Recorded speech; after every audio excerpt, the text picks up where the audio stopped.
Vidéo sur le flux et le moment présent. Alors le flux, j'en ai parlé déjà dans la vidéo sur les substances spirituelles, donc je vais peut-être me répéter un petit peu dans cette vidéo pour poser peut-être quelques bases. Et puis le moment présent, je vais l'associer parce que c'est finalement deux concepts qui sont assez proches. Mais avant, je vais présenter quelques auteurs. D'abord, je voudrais parler de Laurent Lévy. Alors, Laurent Lévy, c'est quelqu'un de très très spirituel qui a une chaîne YouTube qui est maintenant inactive, mais qui contient une quantité dingue de vidéos. Et en fait, il a un enseignement principalement sur l'unité et toutes sortes de concepts autour de ça. Il est absolument génial. Et c'est d'ailleurs avec lui que j'avais découvert le flux. Donc je vais vous présenter un livre dans un instant. Et par rapport aux vidéos qu'il fait, franchement, elles sont toutes top. Et pour être même plus honnête, j'ai trouvé que la moitié de toutes les vidéos de sa chaîne, elles étaient génialissimes, vraiment génialissimes. Donc elles sont toutes intéressantes, mais elles valent vraiment le coup.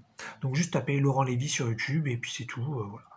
Vous aurez plusieurs vidéos. Il y a peut-être d'autres Laurent Lévy sur YouTube, mais ils sont pas spirituels. Donc a priori, ce sera assez facile en trouvant le titre en regardant les titres de la vidéo. Donc un livre maintenant, un livre qui a été écrit entre autres par lui. Donc les enseignements de l'esprit. Et en fait, donc ça va reprendre aussi un petit peu ce qu'il va dire dans ses vidéos, sauf que là, on est sur quelque chose de plus canalisé, qui va être peut-être de plus profond encore.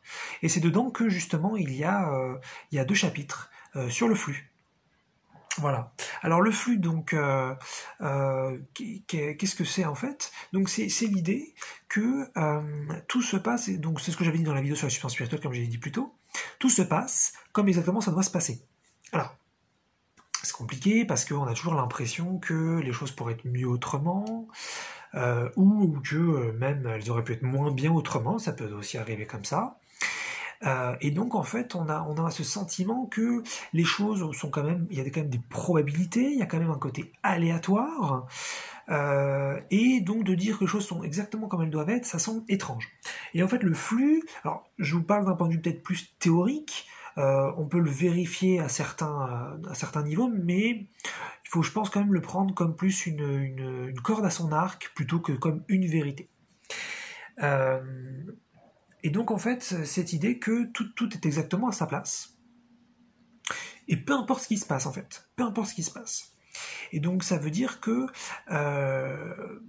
qu'il se passe un truc agréable ou désagréable, c'est à sa place. Et que finalement, le sentiment quand l'on a, nous, sur Terre, d'avoir des options et d'avoir la possibilité donc de choisir entre A et B, eh bien c'est une illusion. Et donc, il n'y a pas d'option en fait. On peut faire en revanche une expérience d'option, on peut se faire une illusion d'option, se faire croire que nous pouvons choisir entre plusieurs choses, mais le flux, justement, c'est l'idée que c'est pas le cas et qu'en fait, il se passe toujours exactement ce qui doit se passer. Donc c'est assez compliqué, mais ça s'explique aussi un petit peu plus avec finalement les sous-personnalités. C'est que si par exemple, vous voulez par exemple gagner de l'argent, et puis vous investissez dans quelque chose, et puis le truc crash, et puis vous perdez cet argent, ou tout simplement ça donne moitié moins que prévu. Voilà, on va prendre peut-être un cas moins catastrophique. Eh bien, vous pouvez vous dire ah bah oui, mais là, moi je voulais ça, il se passe pas forcément ce que je voulais, et puis même émotionnellement, j'ai pas l'impression que c'est juste, j'ai l'impression que c'est pas ça qui devait se passer, en plus ça correspond normalement vachement bien à mon futur de ce que j'avais prévu. Et en fait, si on regarde les sous-personnalités, on découvre qu'on en a qui veulent parfois que ça se passe bien, et on en a d'autres qui veulent que ça se passe pas bien. C'est pas du tout une loi pour tout le monde, hein.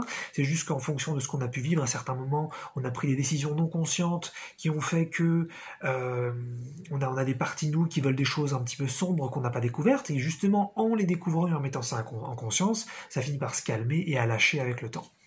Et donc c'est ça aussi, ça veut dire aussi, donc dans l'exemple, vous voulez gagner de l'argent, vous faites un investissement et ça se passe pas très bien comme prévu, c'est qu'il y a une partie de vous qui n'a pas forcément envie de la richesse, de la liberté financière, qui n'a pas forcément envie de l'abondance, de l'aisance financière, et une partie de vous qui a envie d'avoir quand même des problèmes financiers. Et ça, ça nous semble complètement dingue, mais il faut prendre du temps pour conscientiser ces sous-parties et les voir, et là on va faire putain c'est vrai. Et c'est ça en fait aussi le flux, c'est que les choses se passent exactement comme elles doivent se passer parce que il y a une réponse directe aux demandes que l'on a en interne et l'univers essaie de coller constamment avec ces demandes. Maintenant, ça soulève la question de d'où viennent les demandes exactement, puis si nous ne les choisissons pas consciemment, finalement, quel est vraiment notre libre arbitre sur la question. Mais en tout cas, le flux, voilà, c'est ça. Et c'est ce que j'avais dit dans la vidéo sur les substances spirituelles, c'est ce que j'avais donc expérimenté lors d'un voyage spirituel, c'est qu'effectivement, tout était à sa place, c'était impressionnant, j'avais jamais ressenti ça. Et que même avec des bruits qui m'agacent d'habitude, ou même des situations qui m'agacent d'habitude, ou des pensées même, des pensées que je pourrais avoir qui m'emmerdent un peu, et bien là, tout était fluide, tout était nickel, et c'était exactement finalement ce qui devait se passer. Donc c'était très très particulier comme expérience.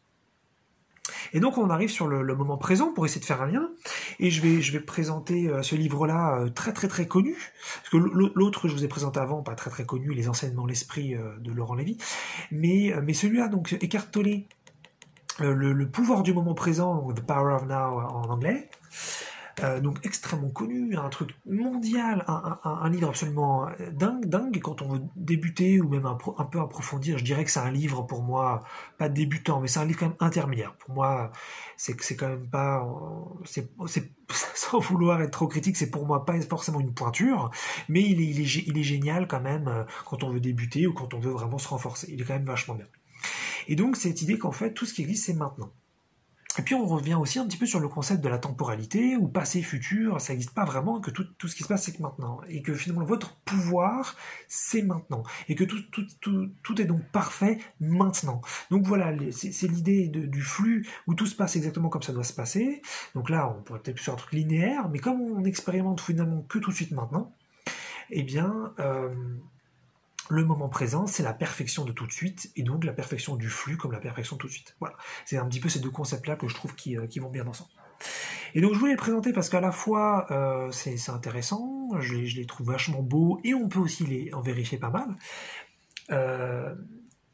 Et puis on peut même, je dirais, sans même les vérifier, quand on lit un livre qui nous présente ça d'une bonne façon, comme donc les enseignements de l'esprit par rapport au flux, ou le pouvoir du moment présent par rapport au présent, eh bien, on peut tout simplement, même si on l'a jamais vécu, on peut parfois sentir une résonance interne. On peut dire waouh, putain, ce que je lis c'est beau, ça me touche, même si j'en suis pas sûr, je sens que c'est vrai. Et donc, c'est intéressant aussi de se rapprocher de ce genre de concept parce que vraiment, ça nous appelle à quelque chose de plus grand, de plus vaste que notre planète 3-dimensionnelle qui est limitée de plein de façons. Mais le truc, c'est que ces concepts-là, donc justement, on est sur vraiment une spiritualité assez abstraite, puisqu'on ne peut pas vraiment l'appliquer et la vivre. Et un de ces trucs qui me fait dire de ce que je dis il y a quelques instants, que le livre Le pouvoir du moment présent d'Eckhart Tolle, c'est pas forcément une pointure, c'est qu'en fin de compte, quand on le lit, on se rend compte qu'il allait très très loin dans son expérience du présent, et c'est incroyable hein, d'où il vient. Mais il n'est pas capable de nous donner finalement une approche applicable vraiment de ça. Et je me souviens qu'il interagit avec quelqu'un, et que donc il y a quelqu'un qui lui pose des questions donc à l'écrit, et il répond. Et à un moment donné, il y a un petit peu la question que moi j'attendais beaucoup, c'est quelqu'un qui disait ça fait des années que je fais plein d'exercices spirituels, que je fais plein de choses, et j'essaye j'essaie vraiment d'être dans le présent, j'essaie vraiment de lâcher tout le mental qui m'emmène hors du présent, tout ça, mais finalement j'y arrive pas, et j'ai beau faire plein de choses, j'y arrive pas. Et ça finalement, ça c'est une vraie question concrète. Et Eckhart Tolle, il a répondu ce que plein d'autres finalement spiritualistes répondent aussi. Il a répondu: accepte le fait que tu n'arrives pas à rester dans le présent, et avec le temps, ça va se dissoudre. Et ça, c'est typiquement ce genre de réponse qu'on a en spiritualité, des réponses toutes faites, des réponses pas du tout applicables, qui, pour autant, peuvent être vraies. C'est-à-dire qu'effectivement, si on n'arrive pas, par exemple, donc à être dans le moment présent, et que c'est parce qu'il y a des parties de nous qui ne veulent pas encore être dedans, et donc il y a une sorte de conflit interne entre des parties qui voudraient être dans le présent et d'autres qui ne voudraient pas, et donc effectivement c'est vrai que si on peut accepter ces parties-là, elles vont commencer à se concilier, elles vont commencer un petit peu à communiquer, à se conscientiser l'une l'autre, et avec le temps effectivement on peut imaginer qu'on va vraiment être beaucoup plus dans le présent, et ça se passera beaucoup mieux. Mais ça se passe. Mais ça, ça ne s'applique pas du tout. Quand vous n'avez pas conscience des parties de vous qui ne veulent pas être dans le moment présent, pour garder l'exemple, ça marchera pas. Vous continuerez d'être en conflit et vous continuerez de ne pas arriver à être dedans. Donc le fait de dire accepter, on ne peut pas choisir consciemment d'accepter. Nous sur Terre, en tant qu'humains, nous n'avons pas cette conscience-là. Donc finalement, il y a une vraie puissance et une vraie potentialité dans le moment présent, c'est certain. Et c'est d'ailleurs a priori que là, tout se passe, puisqu'il n'y a que ça qui existe. Mais maintenant, de là, y accéder et à vraiment en profiter, là, c'est autre chose. Et c'est ça, finalement, ce qu'on retrouve en général en spirituel, et c'est ça que j'essaye un petit peu de nuancer. Je pense que c'est un bon mot. Il y avait un autre mot qui me venait, là, c'était une partie interne un petit peu plus juge, j'ai envie de dénoncer. Mais bon, nuancer, c'est très bien. Et en fait, c'est qu'effectivement, nous avons des vérités spirituelles dans tous ces ouvrages qui sont très belles, très utiles, qui demandent à réfléchir ou à ressentir, et ça vaut le coup, je pense, de vraiment de les découvrir et de faire plein d'exercices pour essayer, parce que ça vaut toujours le coup et ça va ouvrir la conscience. On peut que être gagnant. Mais en revanche, on n'a pas encore donc ce que j'appelle donc une technologie spirituelle, une approche vraiment applicable à tous, qui serait simple et qui donnerait au moins un minimum de résultats, qu'on pourrait tous faire ou quasiment tous faire, et qui vraiment donc nous donnerait quelque chose de pertinent. Et c'est pas le cas. Donc voilà, donc je voulais vraiment partager cette double approche finalement. Deux concepts qui sont sublimes. Si vous ne connaissez pas, intéressez-vous, ça va vous envoyer du lourd, que ce soit avec ces 2 livres que je vous ai présentés, ou avec les vidéos YouTube de Laurent Lévy, ou plein d'autres auteurs et plein d'autres youtubeurs, évidemment. C'est des concepts fous, parce que si tout est parfait à chaque instant dans le flux, et que c'est génial si on peut arriver à ressentir ça et à vivre ça, mais moi je trouverais ça fabuleux. Et puis si on peut être dans le moment présent et arrêter de penser à plein de trucs, et à devoir s'organiser de plein de choses, et à s'emmerder avec le passé, et à devoir prévoir le futur, bref, c'est aussi très beau. Et donc il y en a qui y arrivent, il y en a qui travaillent ça, donc ça vaut vraiment le coup, je pense, de connaître ça et d'essayer de l'appliquer au moins un minimum.